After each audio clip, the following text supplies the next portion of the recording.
சொல்லுவாங்களே இந்த பிளாட் இத்தனை பேர் குடி இருக்காங்க, இதெல்லாம் வேண்டாம்ப்பா. ஒரு தனி வீடா இருந்தா நல்லா இருக்கும் மாமா.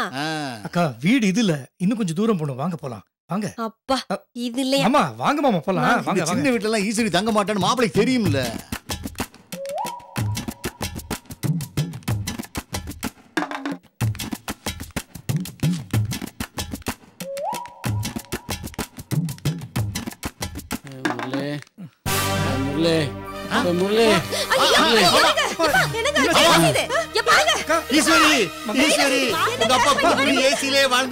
தாங்க முடியாம அவர் மயக்கத்துல தான் இருக்காரு, முடங்குறாரு, கேக்கலையா? ஒரு சோடா வாங்கி தெளிக்கணும்னா கூட கையில காசு இல்லையா? அட ஒண்ணும் இல்லம்மா, பேசாம இரு, மயக்கத்துல தான் இருக்காரு. மாமா என்கிட்ட 1 ரூபாய் இருக்கு மாமா. ஏய் இப்ப என்ன செய்யுது? எச்சி துருங்க அப்ப நெத்தியில வைடா, அதுக்கு தான்டா ஆவும். அடச்சே என்ன மாமா சொல்றீங்க நீங்க? அப்பா ஒண்ணும் இல்ல, எந்திரிங்க, சரியா இருக்கு. லெமனா கொஞ்சம் ஜாஸ்தியா ஸ்லிப் ஆயினீங்கன்னா யமன் கூட்டி போயிருப்பான். லெமன் வேணும் மாமா, லெமன். எந்திரிங்க மாமா.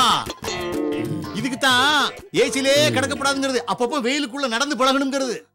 மாப்பிள்ள ஒரு வாட்டர் பாக்கெட்டாவது வாங்கி கொடுங்க மாப்பிள்ள. வாட்டர் பாக்கெட் விலை என்ன தெரியுமா? 1 ரூபா. உங்க பையன்கிட்ட இருக்கு 1 ரூபா தான். வாங்க போற வரை கார்ப்பரேஷன் தண்ணி குடிச்சுக்கலாம். வாங்க கூட்டிட்டு போ. வாங்க சரி வாங்க போலாம். ஆமா வாங்க. வாங்க வாங்க போ.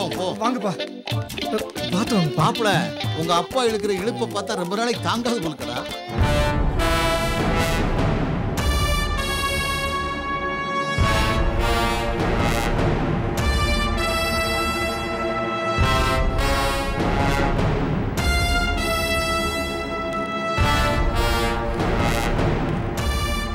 இவ்வளவு விஷயங்கள் நடந்திருக்கு உன் லைஃப்ல, என்னால நம்பவே முடியலடா. அருணா இந்த விஷயத்துல ரொம்ப தீவிரமா இருக்கா. என்னையும் மாதவியும் சேர்த்து வைக்கணுங்கிறதுக்காக டைவர்ஸ் வரைக்கும் போய், டேய் எனக்கு இதெல்லாம் சரியா தப்பான்னு கூட புரிஞ்சுக்க முடியல. ஏன்டா குழப்பிக்கிற? அருணா செய்யறது சரிதான். சரிங்கிறது மட்டும் இல்ல, சரியான நேரத்தில் எடுத்திருக்கிற சரியான முடிவும் கூட. இதை பாருடா, நீ மத்தது எதையும் நினைக்காம மாதவி கல்யாணம் பண்ணிக்க. எப்படிடா அது? நான் அருணாவை ஏமாத்துற மாதிரி ஆவாதா? அவ நிறைய எதிர்பார்ப்புகளோட தானே என்ன கல்யாணம் பண்ணா. ஆனா அதான் நடக்கலையாடா.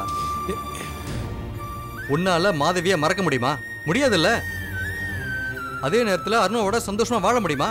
அதுவும் முடியாதுல்ல. அப்புறம் ஏன்டா நீ கில்ட்டியா ஃபீல் பண்ற? இல்லடா, அருணாவை நான் ஏமாத்திருக்கேன், அமைதியாவே இருந்து ஏமாத்திருக்கேன். எஸ், அதுதான் உண்மை. என்னோட அமைதியை அவ சம்மதம்னு நினைச்சு ஏமாந்து போயிருக்கா. ஏய், அது ஏன் குத்தம் தானே. இந்த பாவத்தை நான் எப்படி தீப்பேன்? ஏன்டா அப்படி நினைக்கிற? நீ அமைதியா இருந்தது காரணம் என்ன? சூழ்நிலை. ஒரு பக்கம் அம்மாவுடைய கட்டாயம், இன்னொரு பக்கம் தங்கச்சியோடைய வாழ்க்கை. இதுக்கெல்லாம் மேல மாதவி எப்படியாவது உயிரோட திரும்பி வந்துருவாங்கன்னு அசைக்க முடியாத உன்னுடைய நம்பிக்கை. இதெல்லாம் சேர்த்து தாண்டோட மௌனமா நிக்க வச்சது. நீ என்னமா வேணும்னு அமைதியா இருந்து அருணாவை நம்ப வச்ச மாதிரி பேசுற. இத பாருடா, இதை நீ தேடி அலைஞ்ச வாழ்க்கை இப்போ உன்னை தேடி வந்திருக்கு. அதை நீ சந்தோஷமா ஏத்துக்க. குற்ற உணர்ச்சி அது இதுன்னு ஃபீல் பண்ணி அநியாயமா கெடுத்துக்காத, புரியுதா?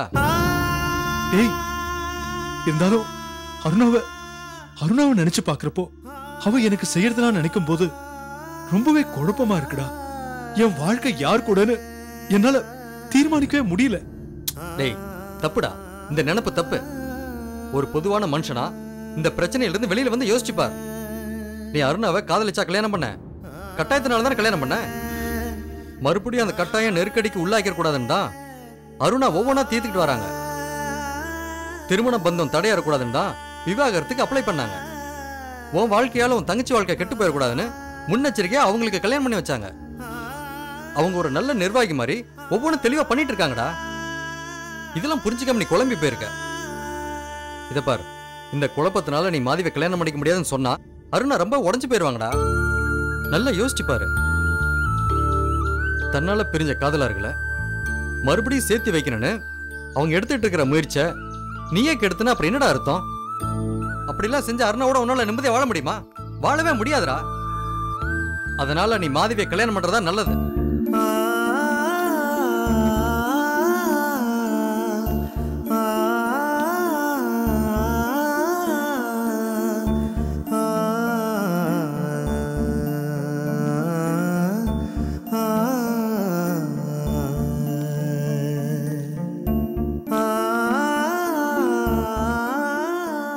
மனோ, என்னடா சொல்ற?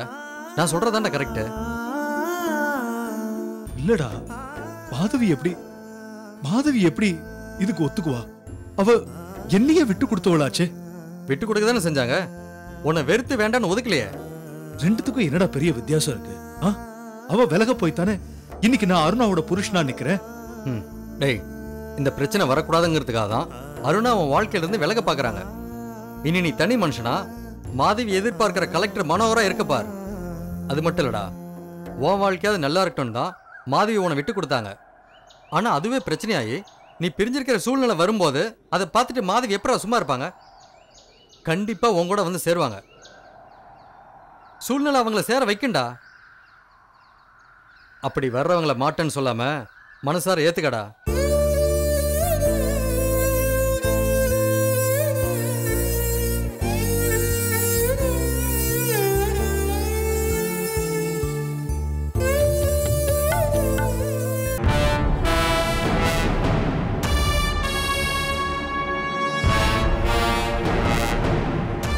என்னப்பா? கதவை சாத்திட்டு வா.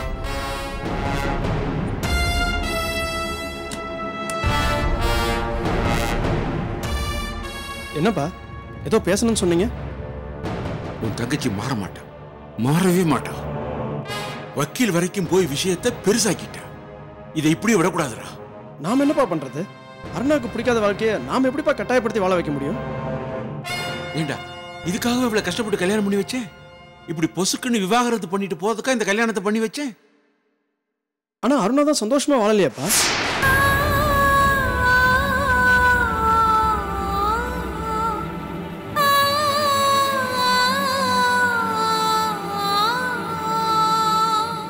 வாழ வைக்கணும்டா. அருணாவும் மனோகர் கூட சந்தோஷமா வாழ வைக்கணும். அதுக்கு என்ன பண்ணணும்னு சொல்லத்தான் உன்னை வர சொன்னேன். நாம என்ன பண்ணாலும் அருணா மனசு மாறாதுப்பா. அப்படி மாறுற அளவுக்கு மனோகரனும் யோகியமான ஆள் கிடையாது. அவர் தான் இன்னும் அந்த மாதவி நினைப்பிலே இருக்காரு. முதல்ல இந்த கல்யாணத்தை பண்ணாம இருந்திருக்கணும். இப்படி அவசர அவசரமா பண்ணி வச்சுட்டு நாம தானே அவஸ்தைப்பட வேண்டியதா இருக்கு. நான் எதிலடா அவசரப்பட்டேன்? ரொம்ப நிதானமா எல்லாத்தையும் பார்த்து பார்த்து காய நகர்த்தி இந்த அளவுக்கு வந்திருக்கேன். வந்து என்ன பிரயோஜனம்? என்னடா பிரயோஜனம்? நானே எதிர்பார்க்காத மாதிரி அருணா இப்படி ஒரு முடிவெடுத்திருக்கா. அதுக்காக எல்லாம் போச்சுன்னு அப்படியே விட்டுற மாட்டேன். எங்கேயோ கண்காணாத இடத்துல இருந்த தேவய குடும்பத்தை இங்க கூட்டிட்டு வர்றதுக்கு நான் என்னெல்லாம் பண்ணியிருப்பேன்.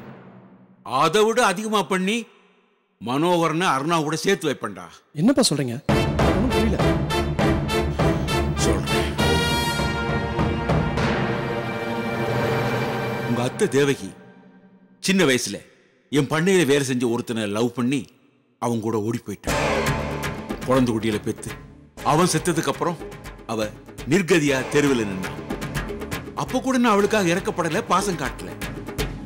ஆனா அவ மகன் மனோகரை தமிழ்நாட்டிலேயே ஐஏஎஸ்ல ஃபர்ஸ்ட் கிளாஸ்ல பாஸ் பண்ணான்னு தெரிஞ்சதுக்கு அப்புறம் அந்த குடும்பத்தை என் கைக்குள்ள கொண்டு வரணும்னு ஆசைப்பட்டேன். ஆனா திடீர்னு இத்தனை வருஷத்துக்கு அப்புறம் அண்ணன்னு போய் நின்னா அவ ஏத்துக்குவாளா? இல்ல நான் தான் எப்படி போய் நிக்கிறதுன்னு ஒரு சிக்கல்ல இருந்தேன். அந்த சமயத்துல கீதா, அதான்ப்பா உன் கீதா, அவ ஒரு லவ் சிக்கல்ல மாட்டி கந்தாசுங்கிற ரவுடி பேல காதலிச்ச இவ ஏதோ ஒரு பிரச்சனையில அவனை விட்டு விலகினான். ஆனா அவன் விடல, டார்ச்சர் பண்ணிக்கிட்டு இருந்தான். திடீர்னு அந்த கந்தாஸ் சினிமா பைனான்சியர் தங்கபாண்டி ஆட்களால கொலை செய்யப்பட்டான்.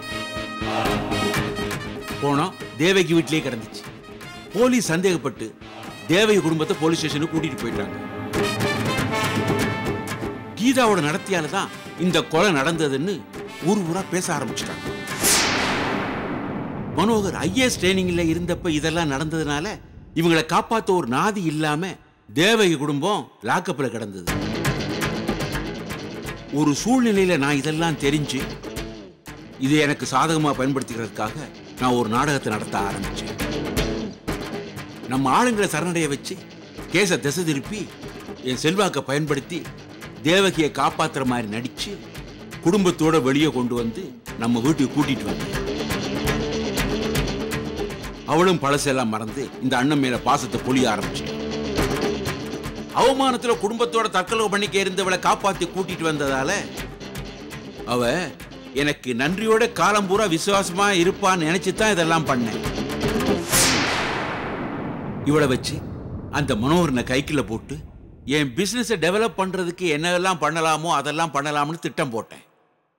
அப்ப நம்ம அருணா கூட இந்த மனோகரன் மேல ஆசைப்பட ஆரம்பிச்சா. ரொம்ப ஈஸியா அவங்க கல்யாணத்தை பண்ணிடலாம்னு நினைச்சேன். அப்ப மலை மாதிரி அந்த மாதவி குறுக்க வந்து நின்னா. அவளுக்கு மனோகரனுக்கு நிச்சயத்த வரைக்கும் நடந்துச்சு. அவளை விலக்கி விரட்டி அடிக்க தேவகி மூலமா நான் வந்து பிளான் பண்ணேன். அருணா மனோகர் கல்யாணம் நடந்தா கீதா கழுத்துல நீ தாலி கட்டுவேன்னு தேவகிக்கு ஆசை காட்டின. மகளால் பட்ட அவமானத்துல அவளுக்கு கல்யாணமே நடக்காது நினைச்சிருந்த தேவகி என் வார்த்தையால மனசு மாறணும். நான் செஞ்ச உதவிக்கு கைமாறு செய்யறதா நினைச்சு மாதவிய ஓரம் கட்டினான். ஆனா மாதவி விலகி போயில முரண்டு பிடிச்சா. அடியாது மாடு படியாதுங்கிற மாதிரி மாதவிய நம்ம ஆளுங்களை விட்டு தூக்குனேன். அடியாது மாடு படியாதுங்கிற மாதிரி மாதவிய நம்ம ஆளுங்களை விட்டு தூக்குனேன். கண்காணாத இடத்துல அடைச்சு வச்சேன். ட்ரைனிங் முடிஞ்சு திரும்பி வந்த மனோகர் மாதவிய மறந்துட்டு அருணாவை கல்யாணம் பண்ணுவான்னு நினைச்சுதான் இப்படியெல்லாம் நான் பண்ணேன். ஆனா ஆனா அந்த கல்லூரி மங்க லேசில மனசு மாறல. மாதவி நினைப்பாவே இருந்தான். என்ன பண்ணி அவன் மனசை மாத்தலான்னு யோசிச்சுக்கிட்டு இருந்தப்போ எனக்கு தங்கபாண்டி ஞாபகத்துக்கு வந்தான். அவனுக்கு மாதவி மனோகர் 2 பேர் மேலேயும் விரோதம். அவனுக்கு உதவி பண்றதா நடிச்சு என் மேல நம்பிக்கை வர வச்சேன். ஒரே கல்லில் 2 மாங்காய் அடிக்கணும்னு சரியான சந்தர்ப்பத்தை எதிர்பார்த்துக்கிட்டு இருந்தேன். நான் எதிர்பார்த்த சந்தர்ப்பம் வந்துச்சு. தங்கபாண்டியனை நம்ம ஆளுங்களை விட்டு கொலை பண்ணி மாதவியும் அவனும் ஒரே கார்ல போகும்போது வெடிச்சு செதறி செத்துட்டாங்கன்னு ஒரு பயங்கரமான நாடகத்தை நடத்தினேன். அது நல்லாவே நடந்துச்சு. மாதவி உண்மையிலே இறந்துட்டா அவளுக்கும் தங்கபாண்டியனுக்கும் தொடர்பு இருக்குன்னு நான் ஊர் ஊரா பரப்புன வதந்திய மனோகரன் நம்ப ஆரம்பிச்சான். அப்புறம் அருணாவை கட்டிக்கிறதுக்கு சம்மதம் சொன்னான். இந்த நேரத்துல மாதவி மக்கள் பண்ண ஆரம்பிச்சான். தப்பிச்சு போக முயற்சி பண்ணான். அதனால சட்டப்படி செத்து போனவளை உண்மையிலே சாகடிச்சிடலாம்னு முடிவு பண்ணேன். பொறுப்பை தாமுகிட்ட கொடுத்தேன். அவன் பண்ண சொதப்பல்ல மாதவி தப்பிச்சிட்டான். எங்க தேடியும் கிடைக்கல. அவ மனோகரனை சந்திச்சுட்டா இதுவரைக்கும் நான் பட்ட கஷ்டமெல்லாம் வீணா போயிடும் நினைச்சுதான் அவசர அவசரமா மனோகரனுக்கும் அருணாவுக்கும் ரிஜிஸ்டர் ஆபீஸ்ல பதிவு திருமணம் பண்ணி வச்சேன். அருணாவை கல்யாணம் பண்ணிக்கிட்டா மனோகரை என்ன மீறி போக முடியாது இல்ல. நான் ஆட சொன்ன மாதிரி எல்லாம் ஆடுவான். அது எனக்கு ஆதாயம் நினைச்சேன். அதனாலதான் எல்லாம் பண்ணேன். ஆனா மாதவி தப்பிச்சு வந்து என் திட்டத்தை எல்லாம் கெடுக்க ஆரம்பிச்சான். போதாததுக்கு உன் தங்கச்சி அருணாவை எல்லா விவரத்தை தெரிஞ்சுக்கிட்டு மனோகரன் டைவர்ஸ் பண்ணி ஆவேன்னு ஒத்த காலில் நிக்கிறான். இப்படி நடந்தா அப்புறம் நான் பட்ட கஷ்டமெல்லாம் வீணாயிடும். அதனாலதான் இதுவரைக்கும் நடந்ததெல்லாம் உங்ககிட்ட விழாவரியா சொல்லிக்கிட்டு இருக்கேன். மதி, மத்தவங்களை நம்பி பண்ண காரியங்களை இனி பெத்த மகன் உன்னை நம்பி பண்ண போறேன். சொல்லுங்கப்பா, நான் என்ன பண்ணோம்? மாதவியை சாகடிக்கணும்.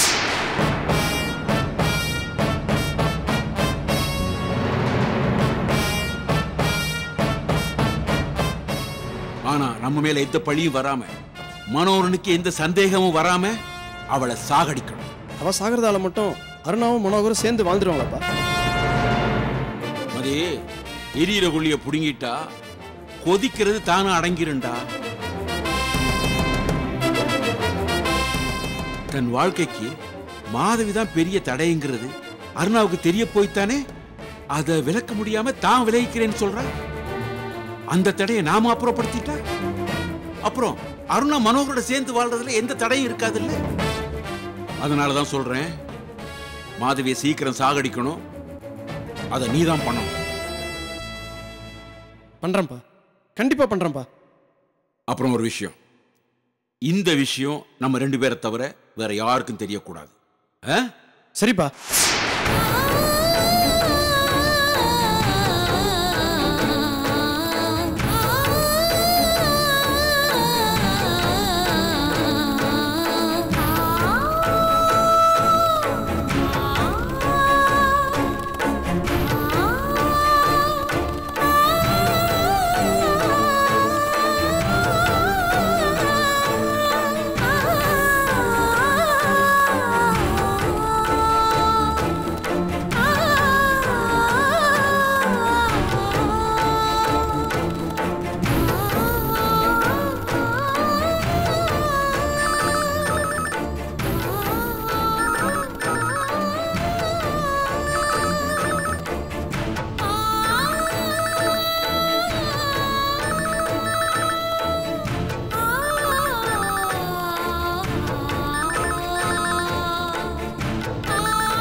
வணக்கம், வாழ வந்தான் சார்.